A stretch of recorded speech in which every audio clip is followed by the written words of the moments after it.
Ano nga ba yung top 3 na essential accessories na kinabit ko sa motor ko na pwede rin sa kahit anong motor? Number 1 is mini driving lights. Importante yan lalo kung inaabot kayo ng gabi sa biyahe. Kasi alam nyo naman yung mga kalsada sa atin, hindi lahat ay well lighted. So malaking tulong yan para makita nyo yung mga lubak sa kalsada or yung mga potential hazards na meron sa kalsada natin kapag bumabiyahe kayo ng gabi or madilim. Yung stock headlights kasi ng mga motor, hindi ko naman nila lahat, pero karamihan sa kanila mahina talaga yung stock headlight. Kaya yung tatlong motor namin ni OBR, Honda Beat, Honda Click, tsaka itong si ADV 160, nagkabit ako ng mini driving lights. Number 2 is yung loud horn. Alam naman natin yung mga stock na busina ng mga motor, may kahinaan talaga siya. Ang kagandahan sa loud horn, kapag medyo mabilis na yung pacing nyo sa biyahe, lalo kung long ride, maluluwag yung kalsada, mas dinig kayo ng mga sasakyan kapag bumubusina na kayo, kasi sila, nakakulong sila sa loob so medyo harang talaga yung outside na tunog sa kanila. Kaya mas okay na malakas yung busina nyo. Yung mga motor din namin ni OBR is naka loud horn lahat yan. Ang gamit ko is yung Bosch na FC2 dual horn. Number 3 is yung navigation. Lalo kung mahilig kayong mag long ride or yung lugar na mapinupuntahan nyo is hindi nyo kabisado, pwede kayong gumamit ng Google Maps. Importante yan sa mga motor.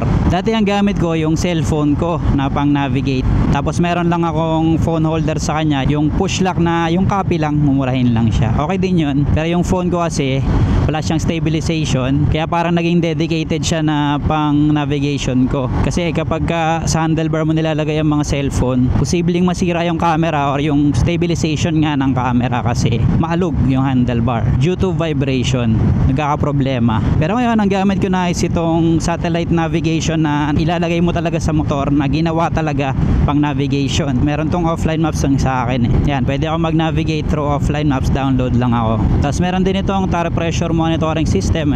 Kita ko yung tire pressure ko, may nakakabit sa pito na Bluetooth na device para ma-read niya yung current PSI ng gulong mo. Tapos front and rear dash cams na automatic nagre-record once na yun on mo yung ignition for safety purposes. Yun para sa akin yung tatlo na pinaka-importante na pwede nyo ilagay na accessories sa mga motor nyo. Dagdag ko na rin yung top box tsaka top box bracket. Importante rin yan lalo kung lagi kayo nag-aangkas or maliit yung compartment ng motor nyo para meron kayong extra na pwedeng paglagyan ng mga gamit. Yung mga gamit naming top box bracket is Rock M yung brand. Pure steel siya. So matibay talaga yun. Tapos pwede nyo gamitan nyo ng mga mabibigat na top box kagaya ng alloy. Pero ako ang gamit ko lang yung plastic na GV box na nabili namin sa Motoworld. Okay naman siya hanggang ngayon. Yung dalawang top box namin. Yung bago na ngayong gamit namin ngayon. Pero okay pa rin siya. Interchangeable siya sa tatlong motor kasi same lang yung base plate na ginamit ko. Lastly is yung disc lock with alarm na gamit ko. Kranz yung brand niya. Mag-a-alarm siya kapag may nag-try galawin yung motor mo. Importante rin yun kasi kapag nagpa-park kayo sa mga sketchy na lugar, yung hindi nyo maiiwasan talaga. Pwede nyo ikabit yun para maiwasang manakaw yung motor nyo. Hindi kasi din biro ang presyo ng motor,